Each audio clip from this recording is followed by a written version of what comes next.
Hello everyone. Today we are going to discuss everything about amendment to the constitution, every little bit things. We'll cover it in just 5 to 7 minutes, so please pay attention. See, amendment of the constitution के बारे में you have to know types of amendment कितने होते हैं और procedure of amendment क्या होता है. सबसे पहले the amendment can be introduced in any house, चाहे लोकसभा हो या राज्यसभा हो.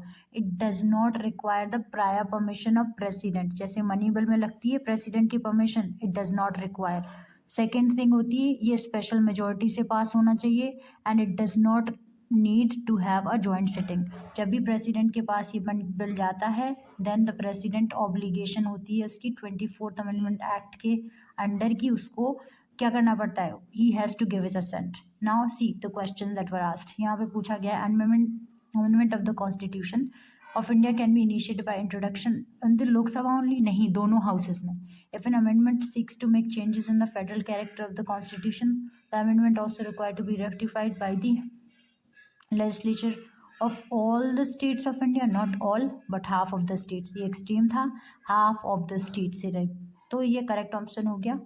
Neither one nor two. यहाँ पे आती है 73rd Amendment Act 1992 refers to what? It talks about the 73rd amendment act किसके बारे में बात करता है?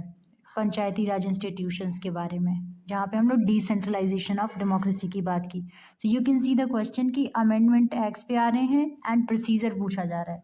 तो यहाँ पे देखो, which of the following are matters on which a constitutional amendment is possible only by the ratification of not less than half of the state.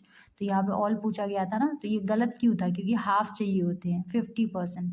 यहाँ पे कौन कौन से प्रोसीजर्स हो सकते हैं हाफ ऑफ द स्टेट से? जो फेडरल नेचर में हो, जैसे election of the president, representation of the state in the parliament 2 हो गए, 7 शेड्यूल में जितने हैं 3 हो गए, अबॉलिशन ऑफ जो लेजिस्लेटिव काउंसिल होती है वो नहीं, ना ही फॉर्मेशन ऑफ लेजिस्लेटिव काउंसिल, ये दोनों ही नहीं आते हैं. तो ये 1 and 2 and 3 आ गया. अब देखो यही सवाल हमारे किस में पूछा गया था 2025 में. देखो ये सवाल कि हाफ ऑफ द स्टेट का रेटिफिकेशन कहाँ लगता है? देखो 7 शेड्यूल मतलब 1995 में पूछ लिया गया ऑलरेडी 7 शेड्यूल. फिर यहाँ पे पूछा गया union list in the 7 schedule, extent of executive power. तो एग्जीक्यूटिव, लेजिस्लेचर और जुडिशरी तीनों पूछी जाती, तीनों आती हैं. यहाँ पे देखो ये लेजिस्लेटिव पावर के बारे में बात किया गया है. अबॉलिशन ये तो फेडरल है ही नहीं. एंड तीसरा क्या है?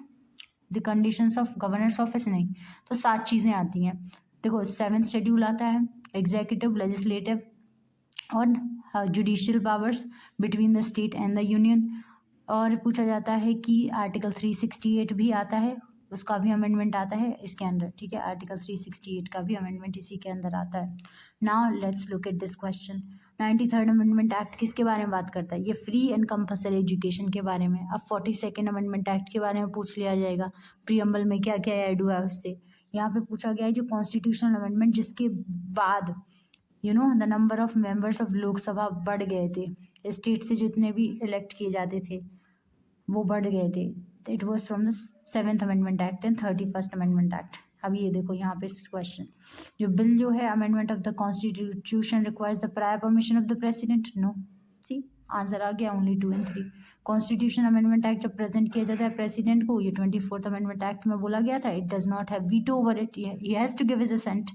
यहाँ पे constitutional amendment act must be passed by both the house of the parliament with special majority. Yes, it is compulsory. ठीक है, ना ही सिंपल मेजोरिटी, एनी हाउस. ठीक है. Now let's look at the last question. Which of the following provision of the constitution can be amended by the special majority of at least half of the state? Fundamental rights नहीं. देखो eliminate करते हैं. 7 schedule पढ़ा था, 3 हम काट दो, 3 जिसमें नहीं है काटो. ये देखो जिसमें 3 नहीं था काट दिया, और 368. तो ये हो गया आंसर. वो दोनों क्योंकि ये फेडरल है नेचर में, जाके रिवाइज कर लो, आपका पूरा का पूरा आर्टिकल 368 हो गया. Only thing you have to do is to, जो रीसेंट अमेंडमेंट्स आए हैं हमें बस वो ही क्या करने हैं, पढ़ने हैं, and you'll be good to go. Just wait a second, इसमें हम आंसर लगा देते हैं 3 जहाँ पे नहीं है, 1 and 2. सी करेक्ट पूछा गया है. इतना सिंपल टॉपिक है. अगर पसंद आ रहा हो तो share and subscribe and please like. Thank you so much.